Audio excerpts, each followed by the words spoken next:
Perfecto.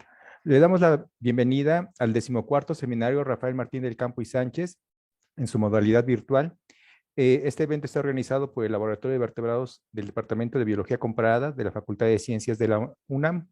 Y tenemos el gran gusto y el honor que nos acompaña la doctora Mariela Superina. Ella nos va a dar una plática sobre retos para la conservación de los genartros asociados a la pandemia por COVID-19. Y en este momento la doctora Graciela Gómez hará su presentación. Adelante, doctora. Buenas tardes a todos. Bienvenidos a esta nueva conferencia del Seminario Rafael Martín del Campo. Le damos nuestro agradecimiento a la doctora Mariela Superina por su participación. Ella es presidenta del grupo de especialistas en osos hormigueros, perezosos y armadillos de la IUCN-SSC. La doctora se graduó en la Universidad de Zurich, Suiza, sobre medicina veterinaria, abordando el estudio sobre la biología y mantenimiento de armadillos en cautiverio. En 2007 concluyó su doctorado en biología de la conservación en la Universidad de Nueva Orleans con la tesis Historia Natural del Piche, Saidius pichei, en la provincia de Mendoza, Argentina. Actualmente es investigadora científica del CONICET en la provincia de Mendoza, Argentina, donde trabaja en biología de la conservación y medicina de la conservación de armadillos y en la epidemiología de Trypanosoma cruzi, el agente causante de la enfermedad de Chagas. Además, es investigadora asociada de la Fundación Omasha, Colombia, asesora científica del Programa de Conservación y Manejo de los Armadillos de los Llanos de Colombia y Advisor for Conservation Training de la Fundación for International Aid to Animals. En esta ocasión, la doctora nos presenta una muy interesante plática sobre un grupo muy interesante, faunístico, que nosotros tenemos en nuestro país, pero estos animales son poco conocidos, tenemos poco acercamiento con ellos, pero son muy utilizados y en la actualidad pues están en peligro de extinción. Por lo tanto, esta conferencia es de sumo interés. Se titula Retos para la conservación de los genartros asociados a la pandemia por COVID-19. Bienvenida, doctora Mariela Superina. Adelante, le damos todo nuestro agradecimiento por su participación. Tiene usted la palabra. Buenas tardes. Antes que nada, muchas gracias por la invitación. Fue un reto preparar esta conferencia porque es un tema que la verdad que no lo había pensado nunca, pero vamos a ver si puedo compartir la pantalla, si la ven bien.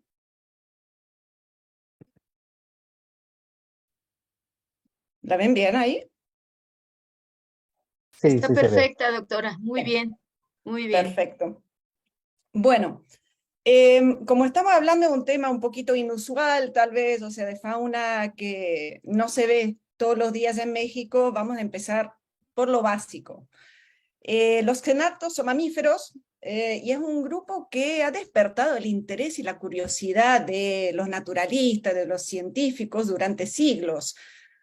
Al comienzo tenían unas ideas un poco aventuradas, tal vez, de cómo se ven.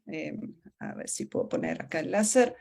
Que esta es una de las primeras ilustraciones, la de Bellon, del siglo XVI, que, bueno, digamos que si ahora miramos un armadillo diríamos que no es una cruza entre un caballo y, no sé, una tortuga, pero era la idea que tenía en aquella época, ¿no?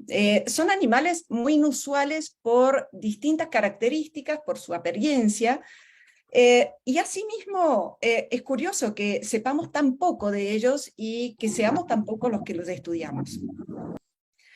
Es un grupo muy antiguo, el registro fósil es de unos 60 millones de años, pero según los datos moleculares sospechamos que el clado en general podría tener unos 100, 110 millones de años más o menos.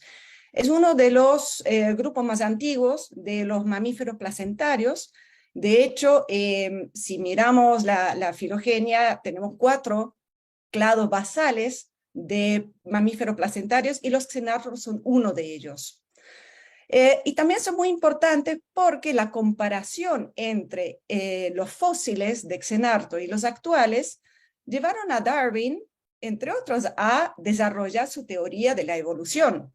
También hay que decir que él vio muchos armadillos porque se comió muchos mientras estaba recorriendo Sudamérica. Es muy interesante leer sus relatos porque, o sea, la cantidad de contenidos estomacales que juntó de algunas especies indica que se los comió. Pero bueno, por ahí es importante, y son importantes también porque nos pueden enseñar sobre el origen de los mamíferos placentarios. Y bueno, había una diversidad muy grande de xenartros a lo largo de esos millones de años. La mayoría se extinguió hasta hace unos 10.000 años atrás, aunque bueno, hay gente que dice que todavía existen los megaterios en las profundidades de la Amazonía, y que realmente a veces nos llegan correos de gente que dice que quiere hacer una expedición para encontrarlos. Pero bueno, nos vamos a quedar con lo que nosotros sabemos, que la mayoría, o sea, todos los mega xenartros se extinguieron hace unos 10.000 años atrás. En cuanto a la clasificación taxonómica, durante mucho tiempo se lo clasificaba como edentata. Edentata significa sin dientes, y ese grupo incluía a los armadillos, los perezosos, los hormigueros, pero también los cerdos hormigueros y los pangolines. Después, con más investigación, en realidad los taxonomistas se dieron cuenta de que los pangolines y los cerdos hormigueros no tenían nada que ver con los otros taxones, pero son un lindo ejemplo de evolución convergente. Si miran la forma de un cerdo hormiguero, de un pangolín y de un oso hormiguero gigante, son bastante similares porque tienen los mismos hábitos alimenticios, viven en ambientes similares. Pero bueno, fuera de eso, en realidad no tienen nada común. Entonces se hizo una reclasificación. De hecho, los pangolines y los cerdos hormigueros son de otros 2 de esos 4 clados basales que mencioné. Y nos quedamos con los xenartros, que es un superorden que incluye el orden de los cingulata, que son todos los armadillos, y los pilosa, que son los osos hormigueros y los perezosos. Los xenartros, bueno, así a primera vista, realmente no tiene mucho que ver, ¿no? Un perezoso con un armadillo, pero tienen muchos caracteres en común, sinapomorfías, y la más importante es la que les dio el nombre xenartra, que son articulaciones adicionales en las vértebras lumbares y las últimas torácicas. Entonces, esto es algo que tienen todos los xenartros en común, que los caracteriza. No me pregunte para qué sirven, porque hay mucha discusión al respecto. Supuestamente les da mayor estabilidad a la columna, que en el caso de los armadillos tiene sentido porque tienen que soportar el caparazón, la coraza, que está hecha de pequeñas placas de hueso. Pero bueno, en los perezosos y los hormigueros como que no tiene mucho sentido esa explicación. Aunque de hecho existen perezosos fósiles donde en la piel fosilizada se encontrarán pequeñas placas óseas, entonces tal vez un ancestro común tenía también un caparazón.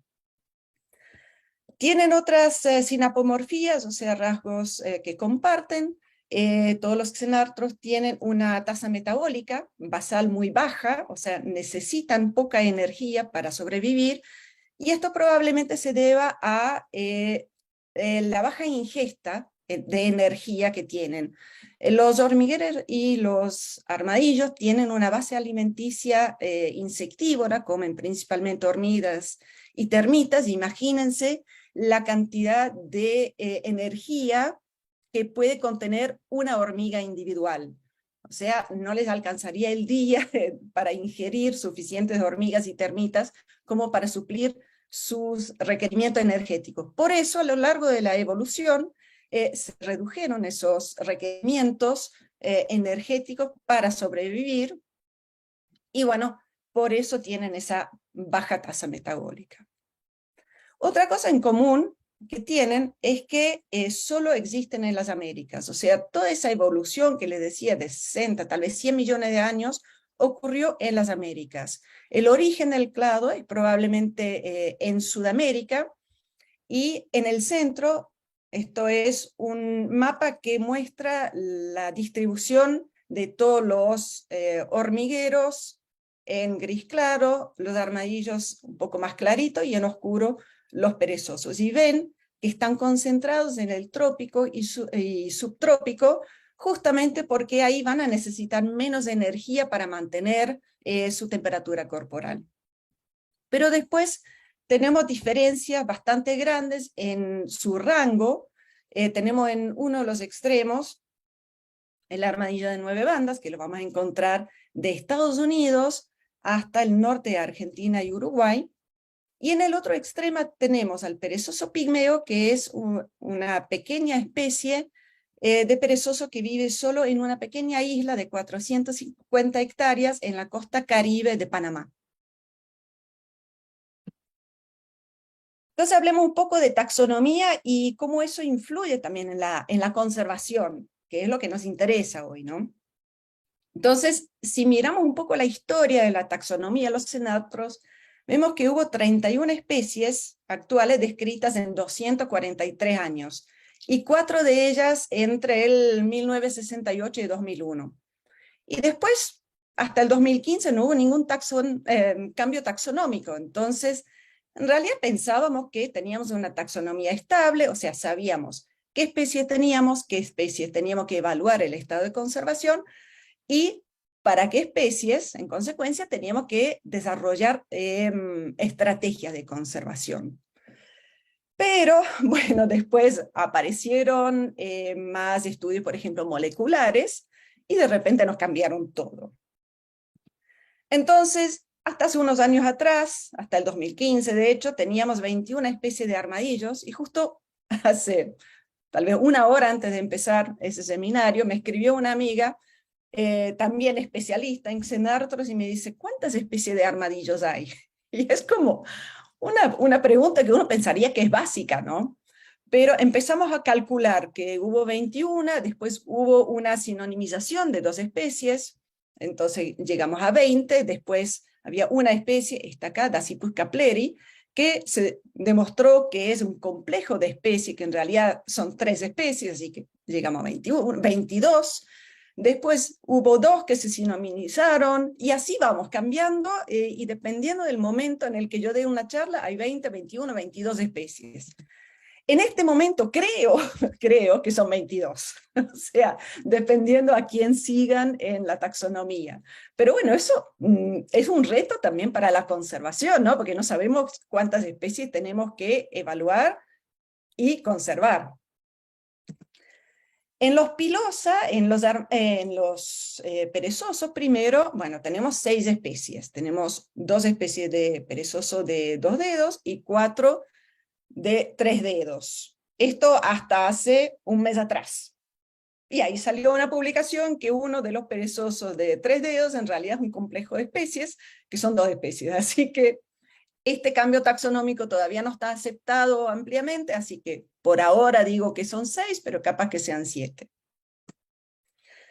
Y en los osos hormigueros también pensábamos que teníamos 4 especies, el hormiguero gigante, que ven acá en el centro, 2 especies de tamandúa, y el Cyclopes didactylus, que le dicen serafín de platanar, hormiguero sedoso. Pero ahí también nos cambiaron un poco el panorama, que Flavia Miranda, que es la gran especialista en hormigueros, después de 10 años de investigación demostró que no hay una especie de cíclopes, de hormigueros sedosos, sino 7. Entonces de repente nos encontramos con 10 especies. ¿Y qué tiene que ver eso con conservación? Veamos ese ejemplo de los cíclopes, específicamente, que hasta el 2018 teníamos una sola especie que estaba distribuida en Centroamérica, toda la Amazonía, tenía una distribución muy amplia, presuntamente una gran población, y estaba presente en áreas protegidas, entonces la categorizamos como preocupación menor. O sea, pensamos que no tenía una necesidad de protección inminente. Pero claro, ahora tenemos nuevas especies, tenemos de repente esa área de distribución grande, la dividimos en 7, que algunas son muy acotadas. Pero esos estudios, o sea, se lo recomiendo ese paper porque es sumamente detallado, tiene análisis morfológicos, morfométricos, moleculares, para demostrar que son 7 especies.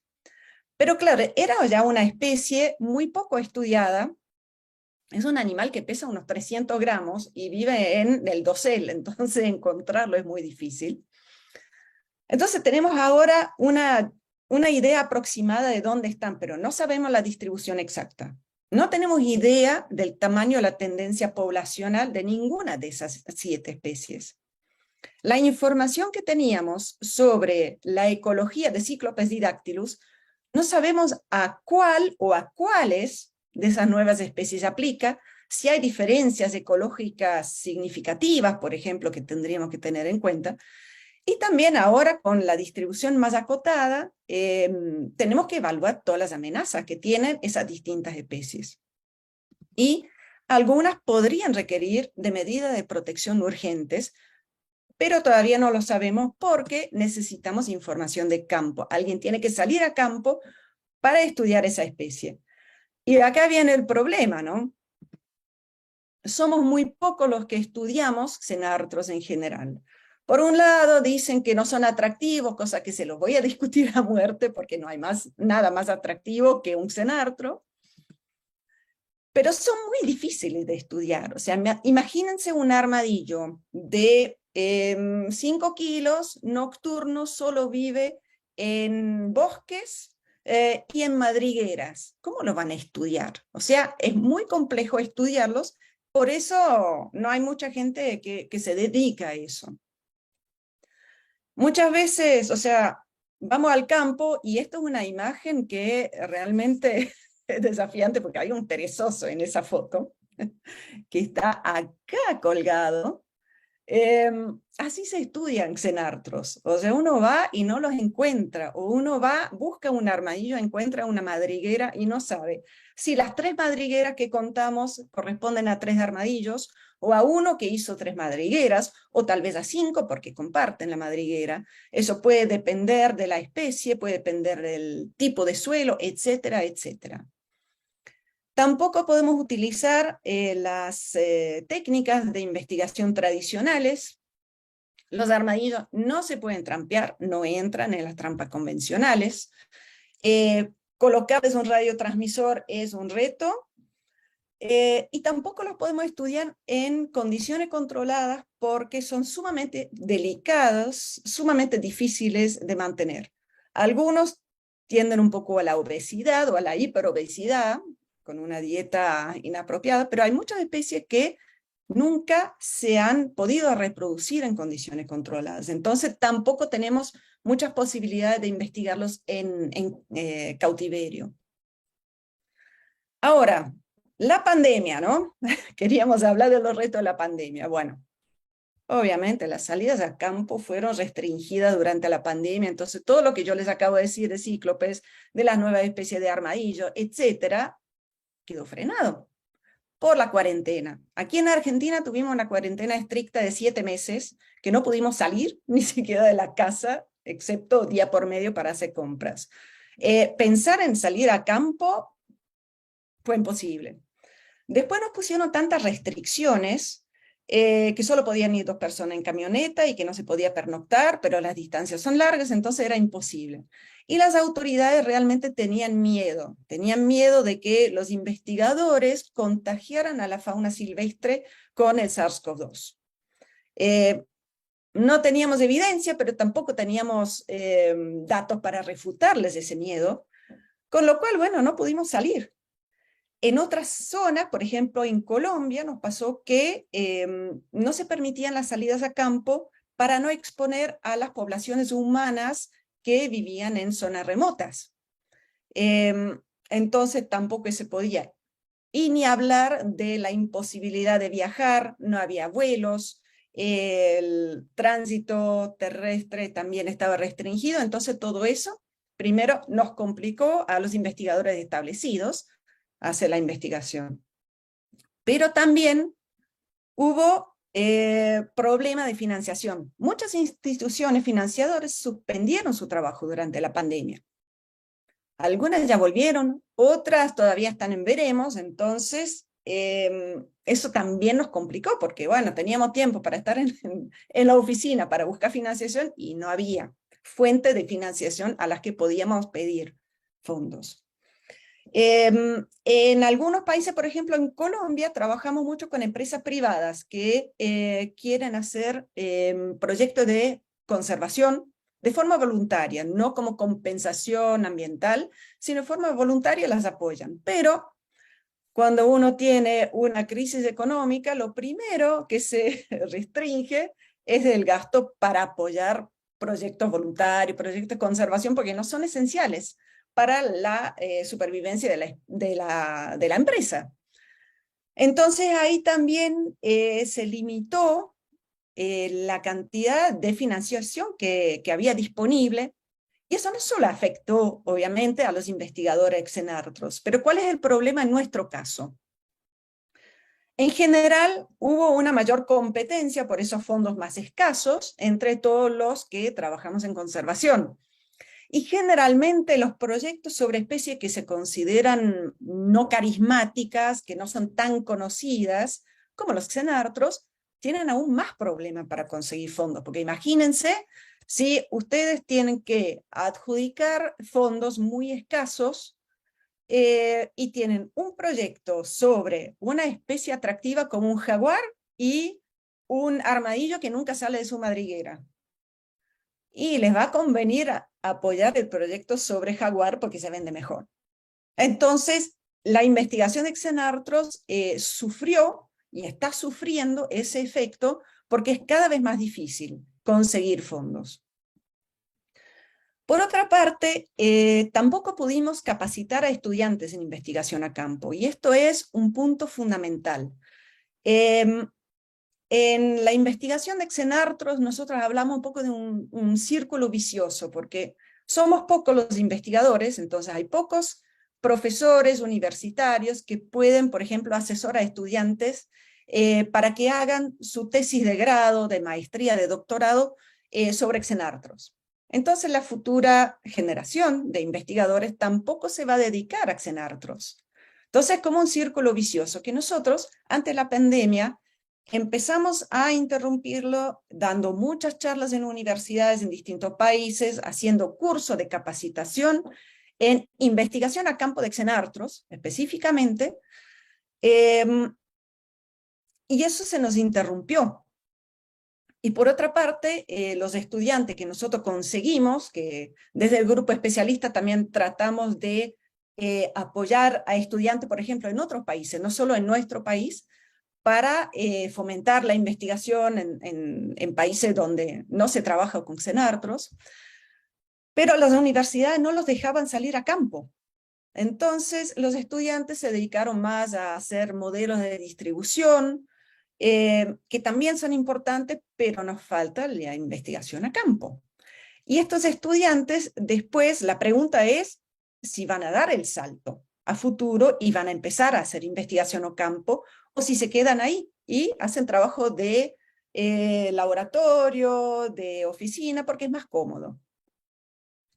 Y bueno, y también en ese caso se buscan temas de investigación más simples y no investigar el hormiguero sedoso, que es sumamente complicado encontrarlo, que es costoso llegar al campo.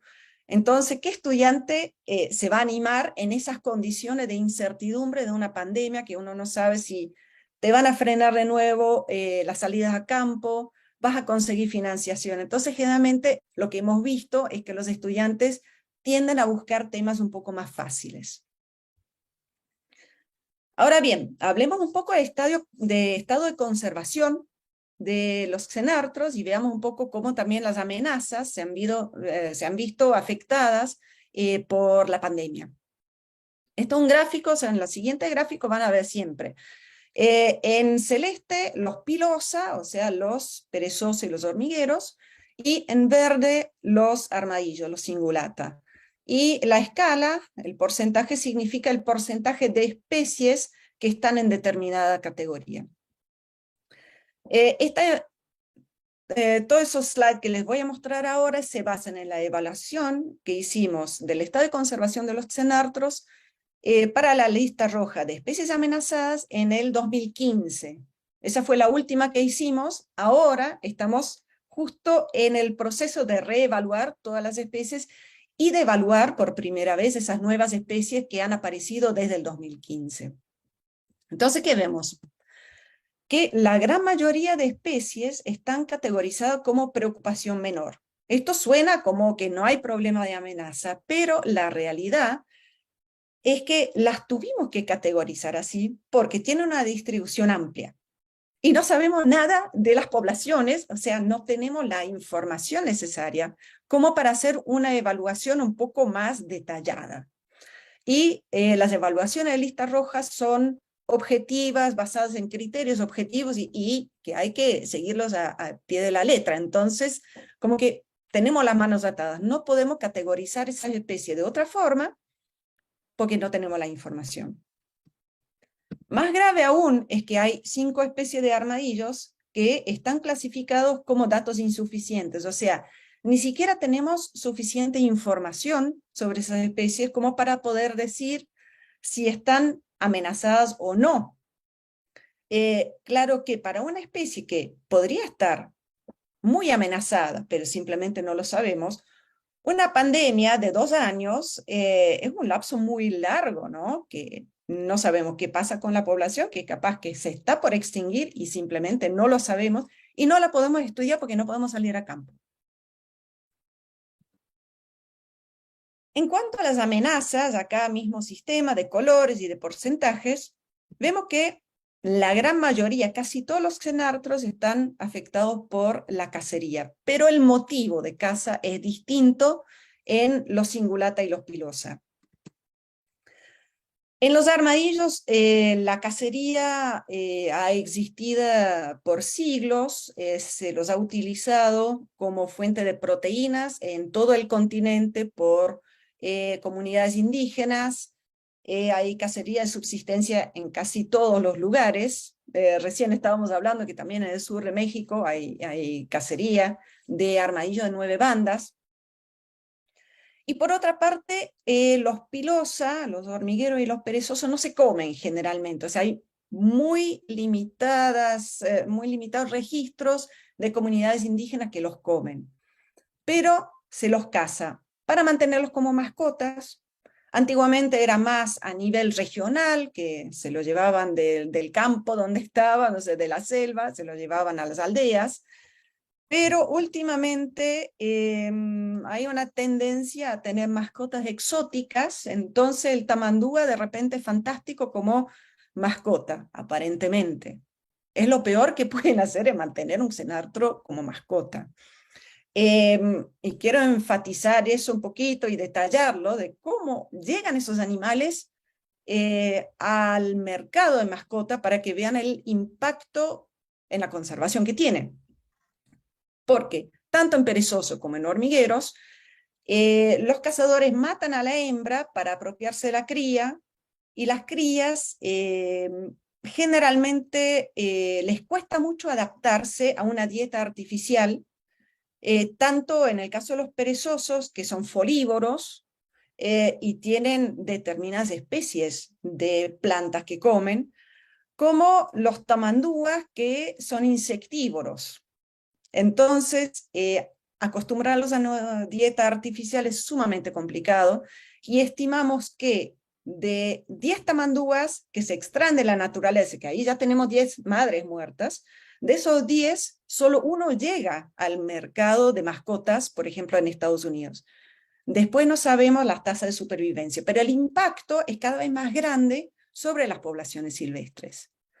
Y a esto, sobre todo en el caso de perezosos, se ha sumado otro gran problema que es el del turismo selfie. La gente quiere sacarse una foto con un animal exótico, ¿qué mejor que un perezoso que no los va a morder, que no muestra signos de estrés?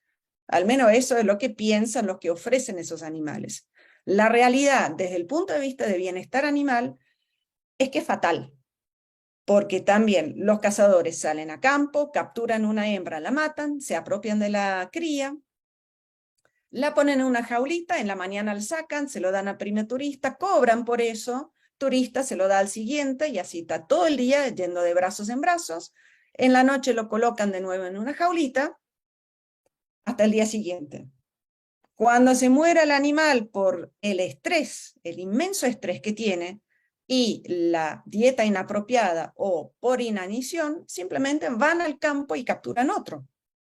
Entonces esto para nosotros es un problema de conservación que está incrementándose y las redes sociales son un problema y son un causante de todo eso.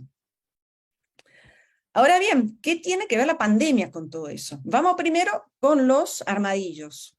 Hemos visto un incremento de la cacería de subsistencia en la pandemia, porque hubo falta de ingresos en muchas personas por las restricciones, porque no los dejaban trabajar, no podían ganar su plato del día, salían al campo a cazar.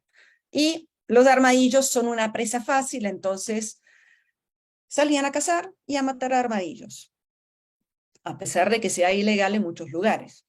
También vimos un incremento de la caza comercial por razones económicas, porque los restaurantes estaban cerrados durante mucho tiempo, no tenían ingresos, entonces empezaron a buscar formas de incrementar sus ingresos, por ejemplo, vendiendo carne de monte, o sea, carne de fauna silvestre, aunque sea ilegal.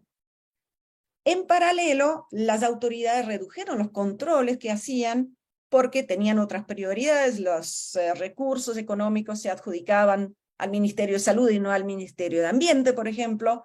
Había una restricción de circulación, el personal tenía COVID, entonces no se salía, no se querían contagiar, etc. Entonces, esto fue durante la pandemia y todavía no sabemos cómo va a seguir esto, porque obviamente ahora hay que retomar los controles y hay que volver a hacer toda la educación para decirle a la gente que no coma fauna silvestre. ¿Y por qué? Entonces, esto puede ser un problema a mediano plazo porque la gente se va acostumbrando a estas cosas y es muy difícil sacarles después de nuevo esas costumbres. En el caso de los pilosa, lo que hemos visto es que muchos países fomentan el turismo post-pandemia por razones económicas.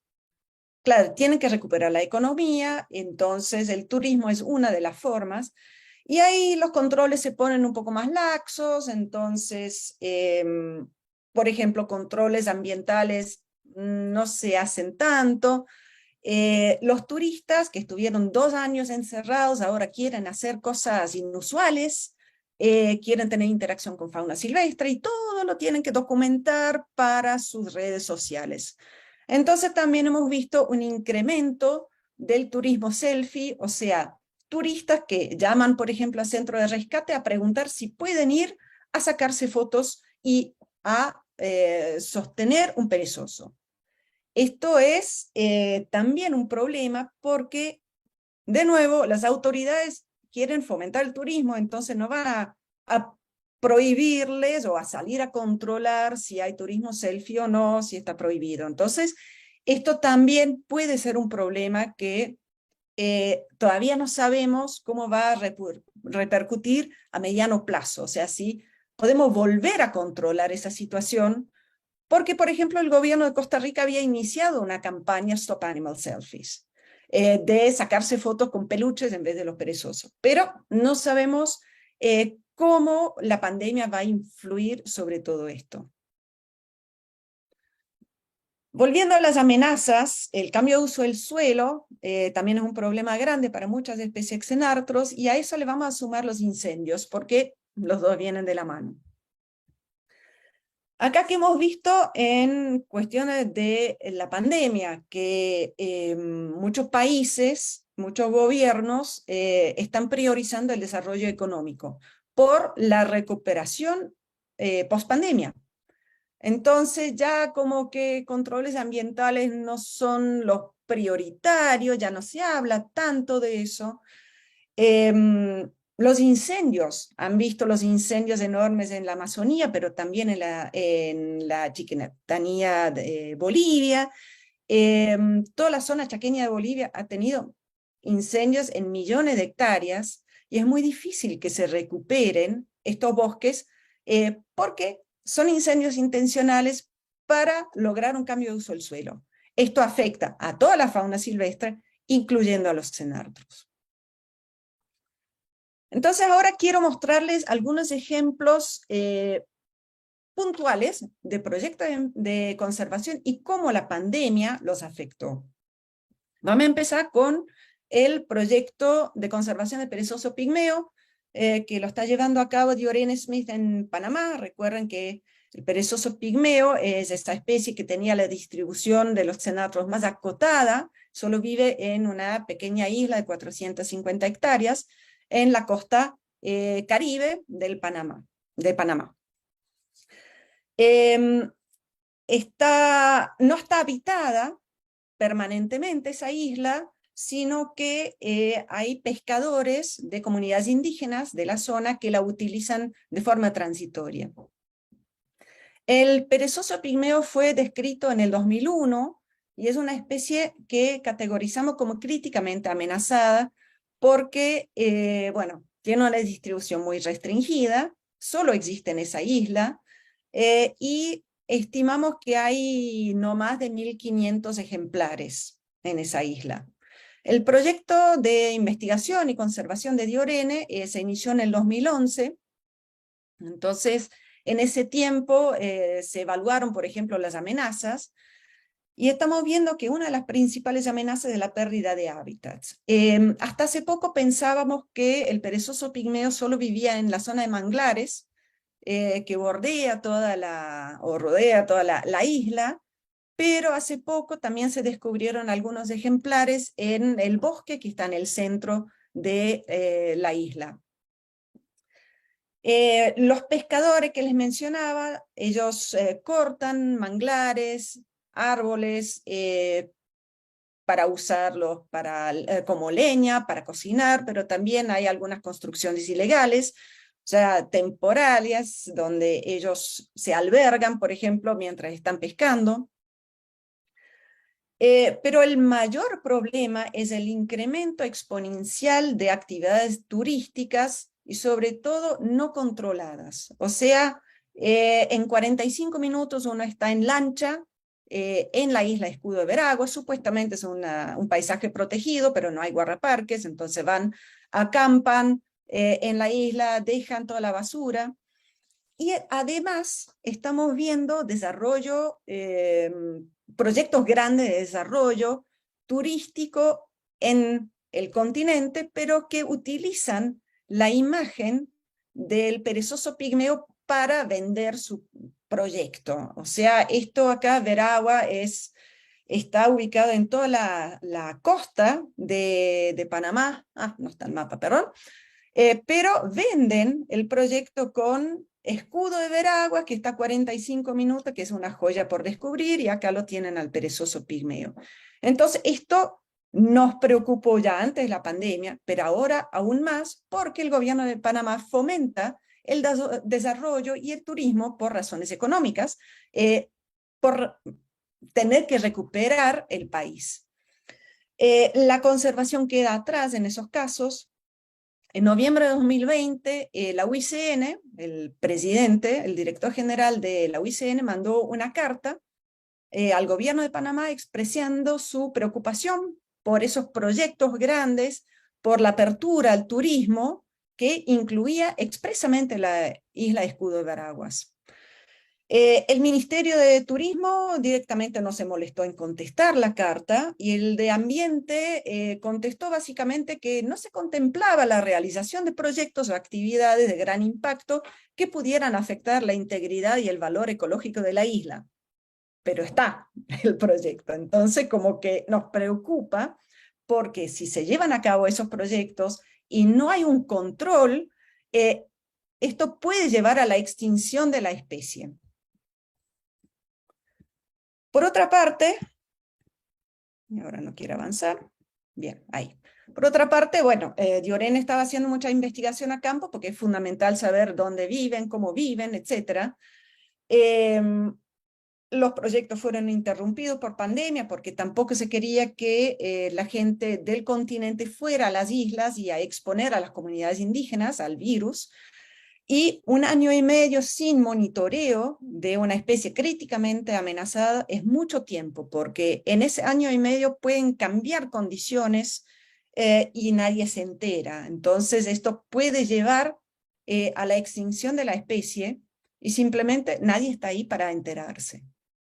Los programas de educación para las comunidades indígenas fueron interrumpidas por las mismas razones, pero bueno, se retomó ya, se trabajó también de forma virtual, y creo que la virtualidad hay que destacarlo también, que es algo bueno que salió de la pandemia. Si tenemos que rescatar una cosa buena de la pandemia, es eso, que se pueden hacer charlas virtuales, alcanzar a una mayor cantidad de gente, de niños, pero bueno, igual la interacción es importante y eso se está retomando ahora.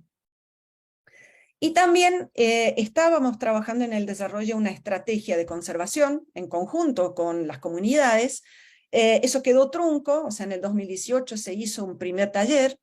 Recién ahora en junio del 2022 pudimos desarrollar un plan de acción para la conservación del perezoso pigmeo y la isla, en conjunto con las comunidades y en una modalidad mixta, o sea, presencial y virtual.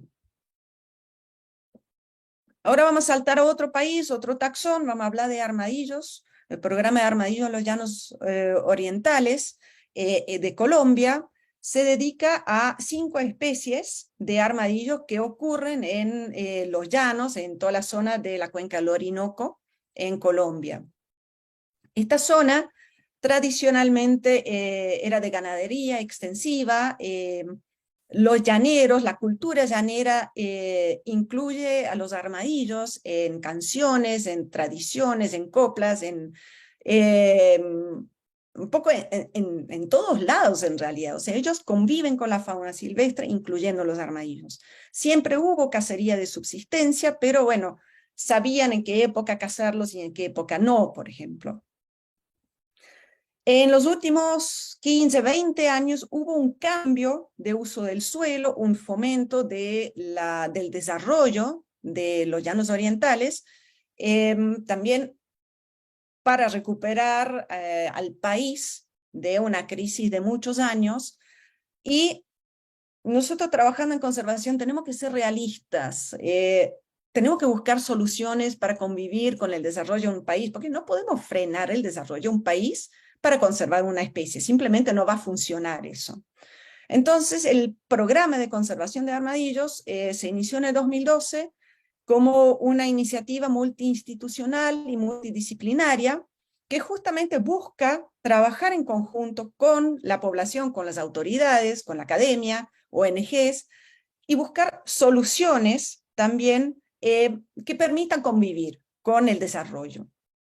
Entonces tenemos muchas iniciativas de investigación que, claro, con la pandemia se nos retrasaron, o sea, queríamos implantar radiotransmisores en armadillos gigantes, conseguimos financiación en noviembre de 2020 y después estuvimos parados porque no pudimos conseguir los transmisores y después no pudimos salir a campo para implantarlos.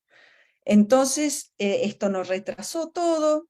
Además, teníamos en ese subsidio de Fundación Segre, teníamos fondos para involucrar a estudiantes, capacitarlos, y como les decía antes, es fundamental para nosotros para interrumpir ese círculo vicioso. No pudimos, porque las universidades no les permitían salir a campo, y bueno, hay que decirlo también, a nosotros nos faltó mano de obra, porque los estudiantes son fundamentales, nosotros los capacitan, pero ellos también trabajan en campo, y no lo pudimos. Y acá surge también un problema, ¿no? Con financiación en general, no solo para Xenartros. ¿Cómo mantenemos felices a los financiadores si no podemos salir a campo y no tenemos resultados, no podemos producir resultados? Y es todo complejo, o sea, es una pregunta que, claro, nunca se nos había ocurrido que teníamos que pensar en eso. O teníamos un presupuesto aprobado y de repente se nos incrementan los gastos por prevención de COVID, por todos los testeos, la PCR, el alcohol en gel que tenemos que llevar, el distanciamiento, aumento de costo de transporte, todo eso no estaba previsto.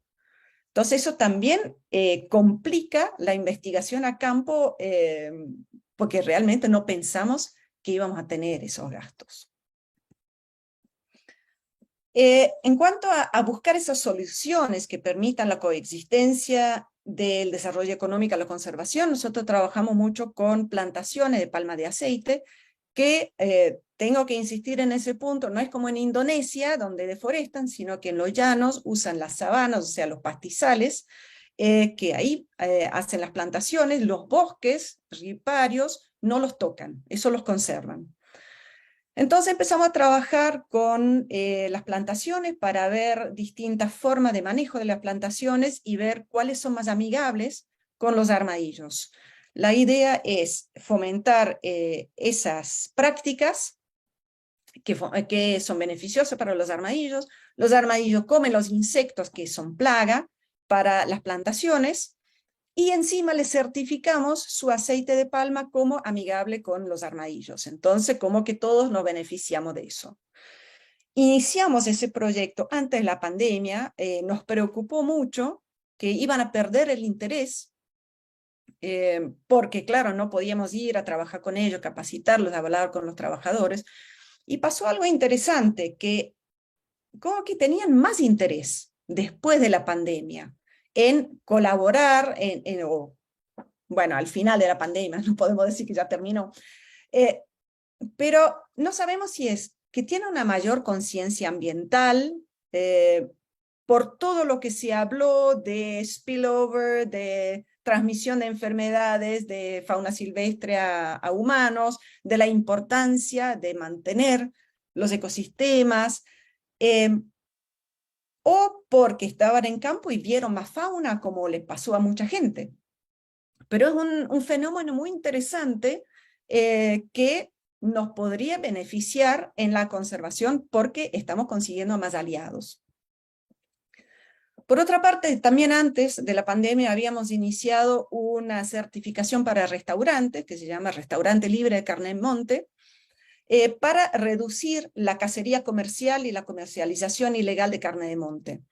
La idea es mostrarles, enseñarles a los dueños de restaurantes alternativas para incrementar sus ingresos sin tener que recurrir a una actividad ilegal. Entonces les damos cursos de bromatología, de zoonosis, de administración, y ellos se someten a controles por las autoridades, se comprometen a no vender carne de monte, y nosotros los promocionamos, por ejemplo, a través de turismo, de las agencias de turismo, para que la gente vaya a comer ahí. Y ellos son multiplicadores del mensaje de conservación, porque les damos individuales y habladores con mensaje de conservación, entonces alcanzamos a más gente.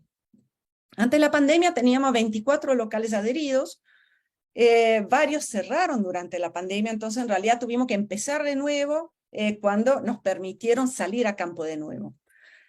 Lo interesante es que visitamos en el último año 47 restaurantes y 41 están interesados en participar en esa certificación, incluyendo los 26 que confirmaron que ellos vendían carne de monte. Entonces, nos llama también la atención ese gran interés post-pandemia, que puede ser porque entienden mejor ahora el tema de enfermedades zoonóticas, porque se habló mucho del posible origen del coronavirus, que podría tener un origen zoonótico, más probablemente tenga origen zoonótico, o porque les interesa que nosotros los promocionemos. Eso también puede ser, pero lo importante acá es que estamos viendo algo positivo para la conservación. Los programas de educación también quedaron truncos. Antes de la pandemia habíamos alcanzado 500.000 de personas más o menos. Estuvimos trabajando en establecer a los armadillos como especies insignias de los llanos, trabajamos con las autoridades, capacitamos a la Policía Nacional, fuimos a las escuelas.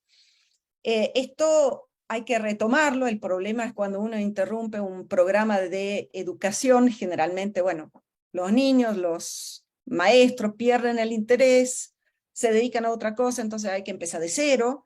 Pero bueno, la ventaja, como les decía antes, son las charlas virtuales. Entonces eso facilita el trabajo, nos abarata costos y podemos tener un alcance más grande.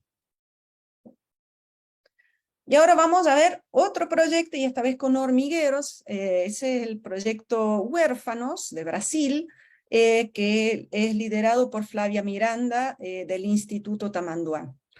Este proyecto es un poco distinto a lo que les conté hasta ahora. El Instituto Tamanduá hace más de 15 años que trabaja con osos hormigueros, principalmente en Brasil. Ahora hace poco empezaron una colaboración en México para trabajar con Tamanduá mexicana. Pero bueno, ellos es el líder, la institución líder en investigación y conservación de osos hormigueros en el mundo. También empezaron a trabajar con perezosos y con armadillos, pero bueno, sus fuertes son los hormigueros. Y han trabajado muchísimo con el hormiguero gigante, que es una especie categorizada como vulnerable, principalmente por la pérdida de hábitat, está siendo afectada también por incendios, y los incendios han sido un problema creciente, cada vez más preocupante. Entonces, ¿cómo empezó ese proyecto Huérfanos? Que el Instituto Tamanduá siempre rescataba osos hormigueros gigantes afectados por incendios, atropellamientos, etc. Tenían algunos pocos individuos por año que tenían que rescatar, y de repente en el 2020, inicio de la pandemia, explotó el tema. Hubo un incremento significativo en la cantidad de osos hormigueros que tuvieron que ir a rescatar por los incendios forestales gigantescos en el Pantanal. No dieron abasto con el rescate y encontraron muchos huérfanos, que la madre se murió o se separaron de la madre y que tuvieron que rescatar. Entonces, ellos iniciaron ese proyecto en pandemia, o sea, un proyecto que antes de la pandemia no existía y tal vez tampoco hacía falta. Y el proyecto tiene como objetivo rescatar y rehabilitar huérfanos de osos hormigueros gigantes en el sur del Pantanal, recuperarlos, reintroducirlos y monitorearlos. Con eso quieren mantener o aumentar la diversidad genética y también ayudar al crecimiento poblacional de esa especie vulnerable, específicamente en el Pantanal. Entonces, imagínense el desafío de tener una pandemia con todas las complicaciones de transporte, de conseguir fondos, que ellos se pusieron a diseñar y construir recintos en el medio de la nada. Tenían que encontrar primero un lugar, encontraron un ecohotel, la Posada Aguapé, que les dio un lugar, hicieron recintos, empezaron a trabajar en enriquecimiento. Hay una bióloga y una veterinaria que trabajan ahí cuidando de las crías, o sea, haciendo crianza artificial, y después preparando a los animales para su suelta, porque tienen que hacer una suelta blanda, asegurarse de que los animales puedan alimentarse solos en campo. O sea, es todo un proceso de aprendizaje que ellos hicieron en medio de la pandemia por razones de conservación. Entonces ellos los equipan con radiotransmisores y después los monitorean mediante telemetría. Y les recomiendo realmente el video Orphans of Fire. Si lo buscan así en YouTube, Orphans of Fire, es más fácil que copiar todo ese link que tengo ahí. Es un pequeño documental, pequeño video que se hizo sobre el primer año de ese proyecto. Y realmente vale la pena ver lo que están haciendo y lo que hicieron en esas condiciones adversas de que es la pandemia. Pero bueno, hay otro tema más que creo que es fundamental entender, ¿no? Si hablamos de conservación y de pandemia, ¿cuál es el impacto del coronavirus en las poblaciones silvestres de especies amenazadas? Creo que todos los que trabajamos con fauna silvestre y en conservación nos preguntamos en algún momento si podría afectar nuestras especies. Entonces, ahí ya en agosto del 2020 salió un paper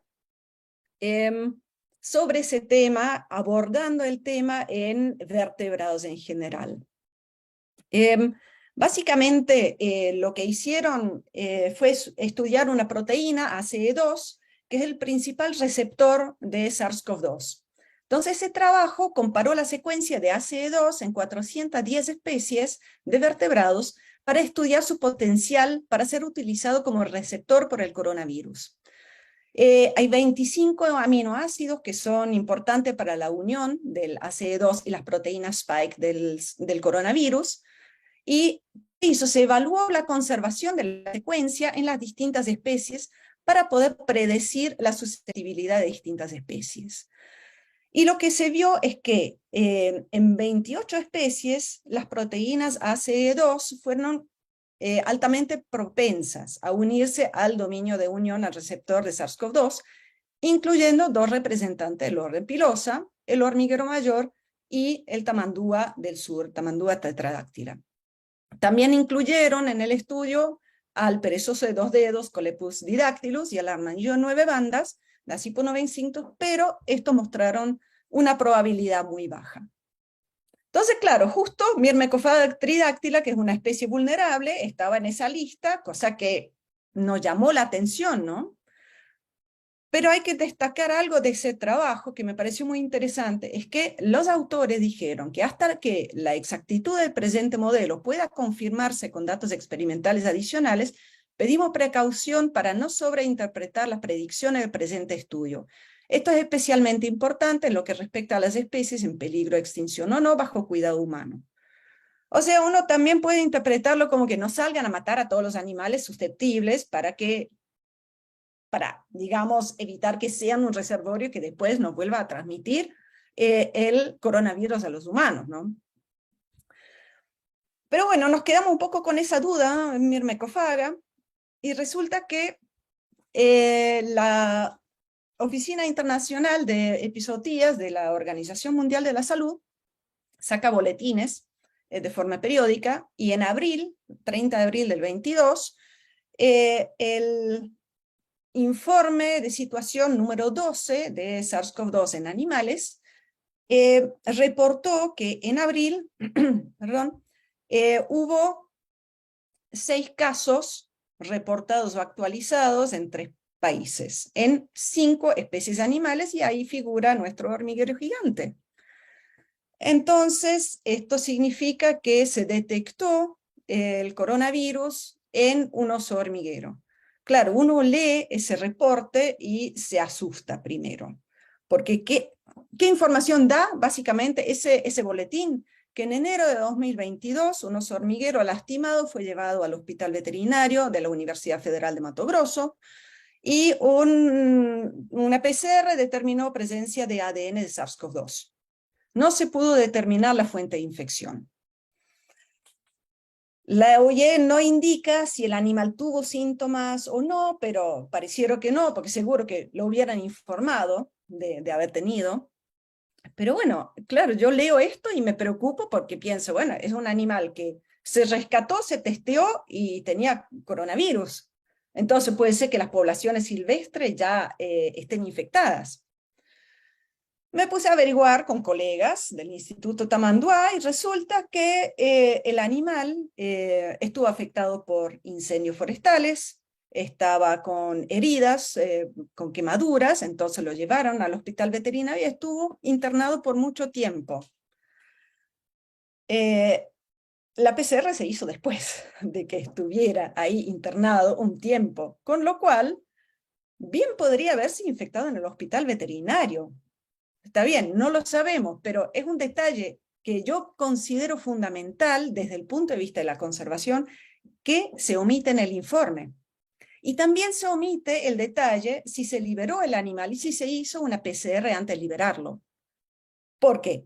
Asumimos que, o sea, si asumimos que se infectó en cautiverio, todavía era portador de una carga viral interesante, lo liberamos, ahí podría haber contagiado a la población silvestre y podía haber hecho un desastre eso.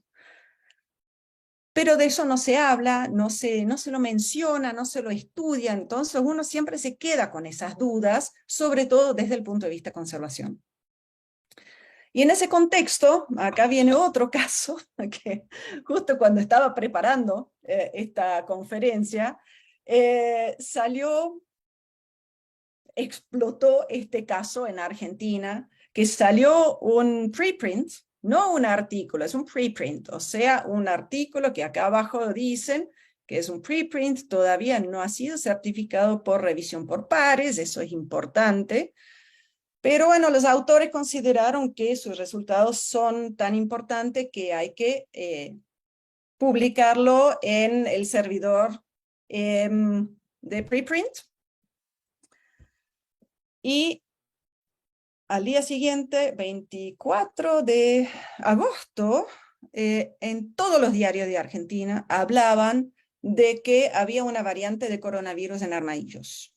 Y las noticias, así les doy una de Radio Mitre, que es una radio nacional, que está acá a la derecha, entonces el equipo de científicos del Proyecto País. El Proyecto País básicamente tiene financiación para investigar SARS-CoV-2 en fauna silvestre. Y estaban desesperados por conseguir muestras de la especie que sea para poder hacer la investigación. Entonces, bueno, consiguieron muestras de armadillos. Y dice, detectó un brote de la variante Manaus. Un brote a mí me suena a que son muchos animales, ¿no? Resulta que eran 4 armadillos de La Pampa. Y después el texto dice, el equipo monitorea la evolución del SARS-CoV-2 a nivel nacional y mencionó que la transmisión del virus se da por el creciente tránsito de la especie a las zonas pobladas. Ustedes, si trabajan en conservación, ¿no les da un ataque de pánico esto? Bueno, nos pusimos a revisar ese preprint y les doy un poco de detalles. Son 4 ejemplares. Todos vivieron en un bioterio desde los 6 meses de edad para estudios neuroquímicos y uno de ellos nacido en el bioterio. No son animales de campo, eso las noticias no lo dicen. Empezaron con síntomas respiratorios en marzo de 2022 y también tenían endoparásitos, o sea, digamos que el control sanitario parece que no era la maravilla. Identificaron la variante gamma en 3 ejemplares y la última identificación de esa variante en humanos de Argentina fue en diciembre de 2021. Por eso ellos consideraron importante publicar eso antes de la revisión por pares. Está bien.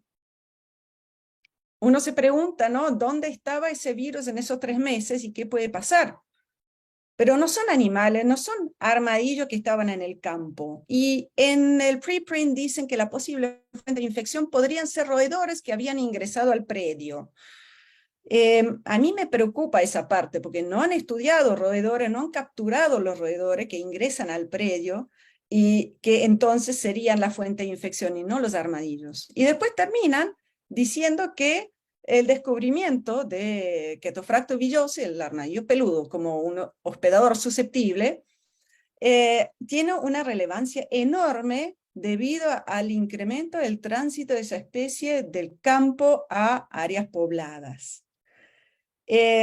Como se imaginarán, no hubo nadie que sepa de conservación entre los coautores.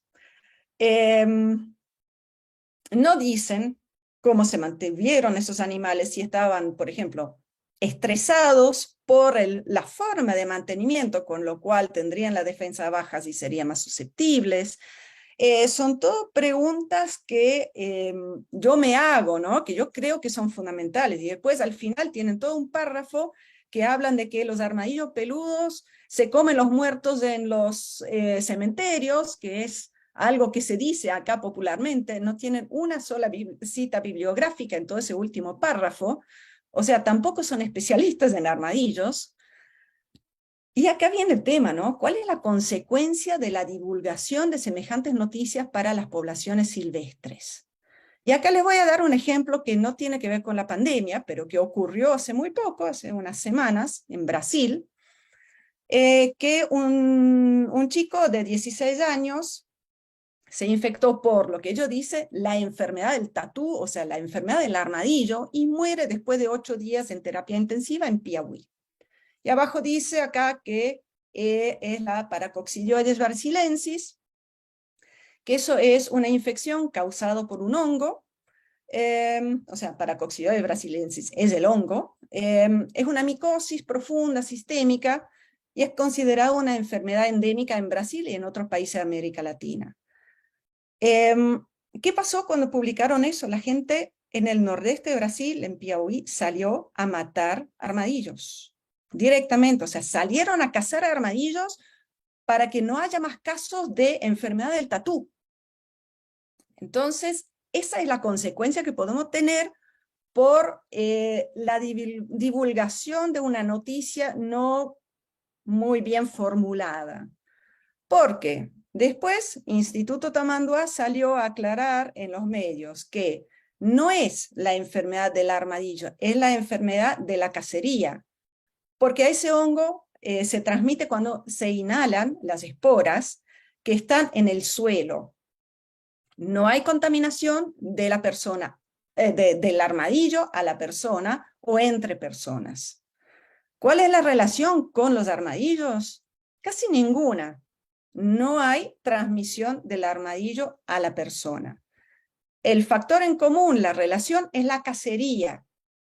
Porque cuando tratan de capturar el armadillo, las esporas pueden levantarse del suelo, estar contaminando a la persona y así se infecta, porque está cazando el armadillo, no porque está el armadillo vivo.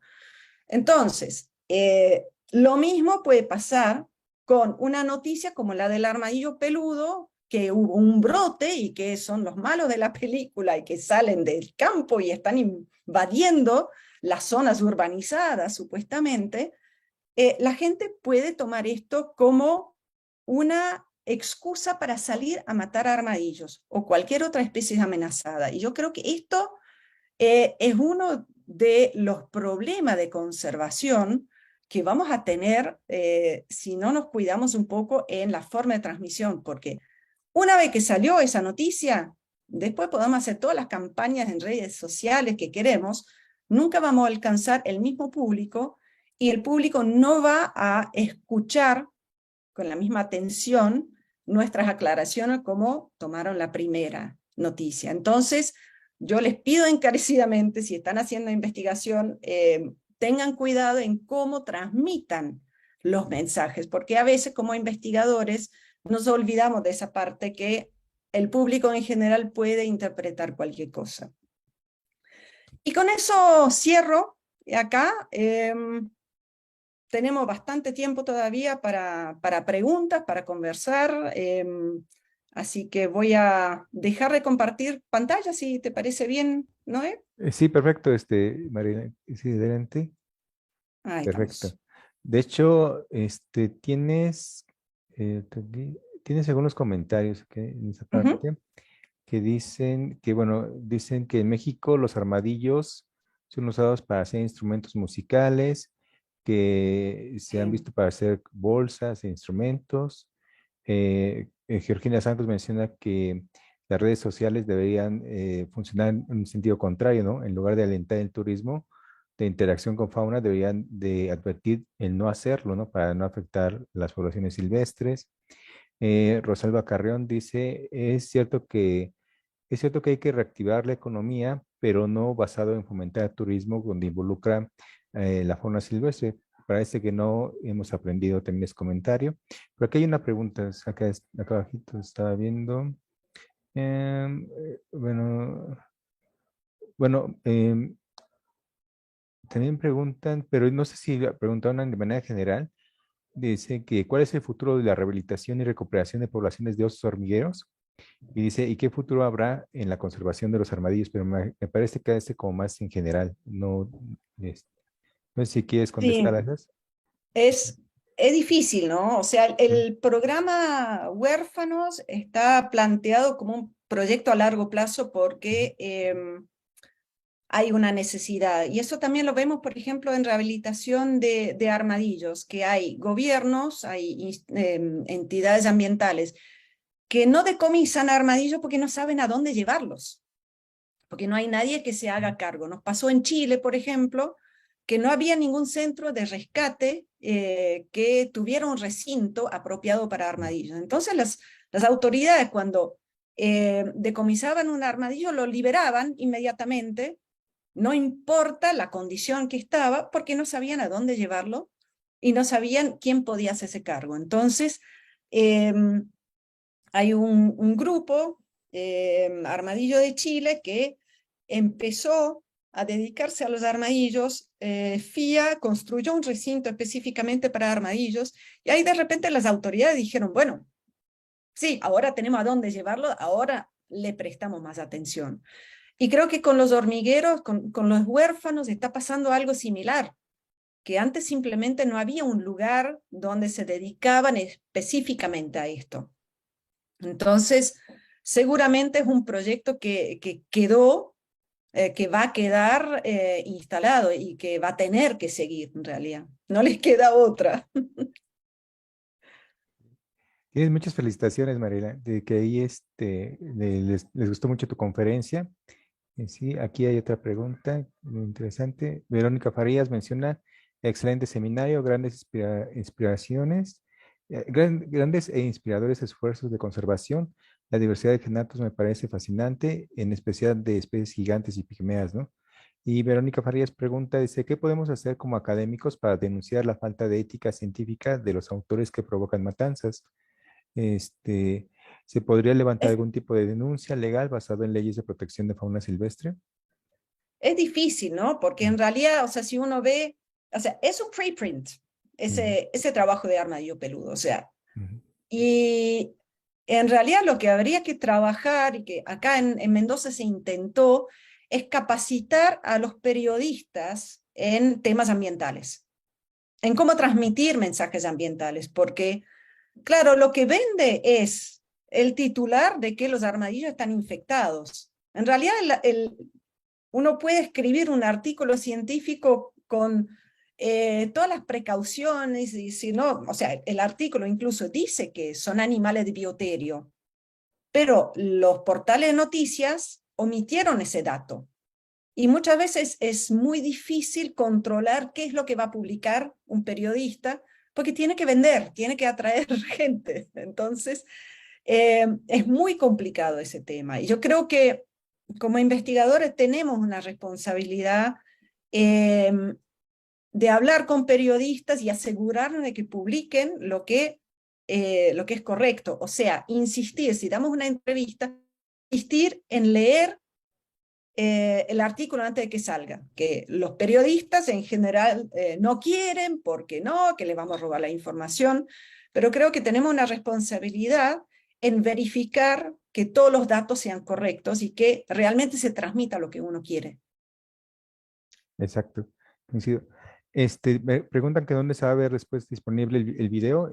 Pueden checar en Facebook, en la página del seminario Rafael Martín del Campo y Sánchez, ahí se va a hacer la difusión, o en el canal de YouTube Noé Pacheco Coronel, ahí están disponibles todos los videos del seminario. Y sí, tienes muchas felicitaciones, Paulino Fermín, muchas felicidades a la ponente. Es muy interesante el tema, que motiva a estudiar los armadillos, ¿no? ¿Qué más?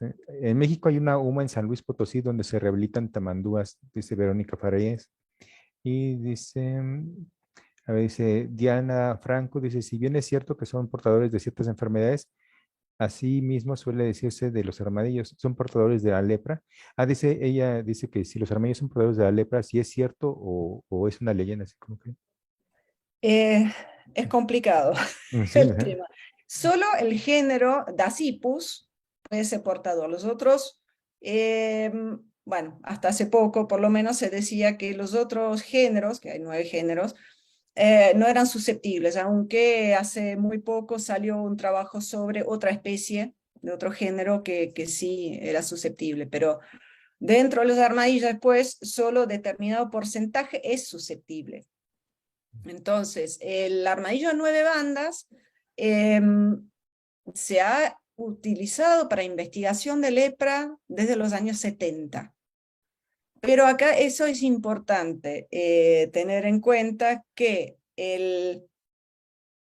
la vía de transmisión entre armadillo y humanos, lo más probable es que fue del humano al armadillo, no al revés. Porque principalmente se estudia en el sur de Estados Unidos, donde el armadillo de 9 bandas llegó en 1849. y la lepra estaba ya de antes. Entonces lo más probable es que genéticamente, a nivel molecular, el micobacterio en los armadillos, los humanos, sea tan similar, porque hubo una transmisión del humano al armadillo y no al revés. ¿Cómo se transmite? Es un poco como ese caso de la enfermedad del tatú que les mostré recién, que lo más probable es que uno no se infecte por el contacto con armadillos, sino de una fuente en común, por ejemplo, la tierra de la madriguera, cuando uno está cazando el armadillo. Porque en esos 50 años de investigación de lepra con armadillos en bioterios, nunca hubo un solo caso de infección de un trabajador en uno de esos bioterios. Entonces,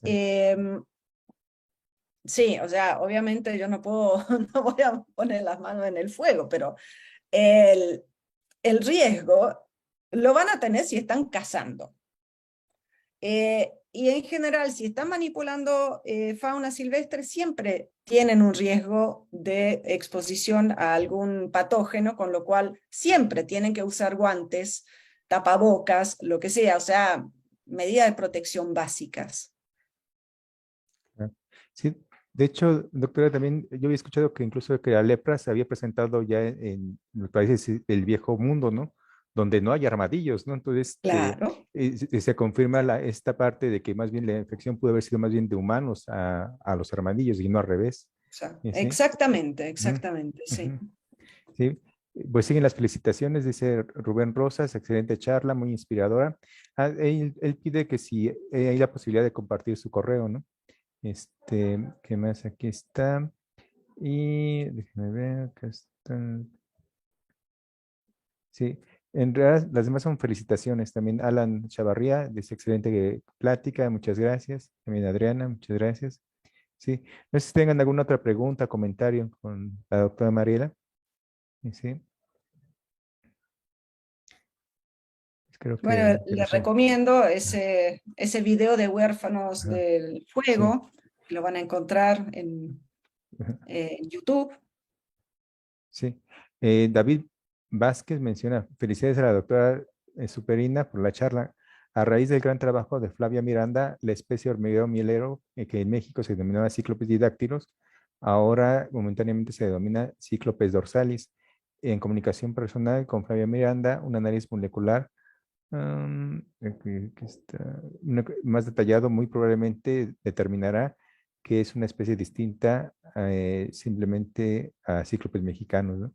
Exacto, Sí, sí. sí, es Exacto, probable, o sea, todavía nos falta sí, tanto trabajo. Y exacto. Flavia Miranda es una obsesiva.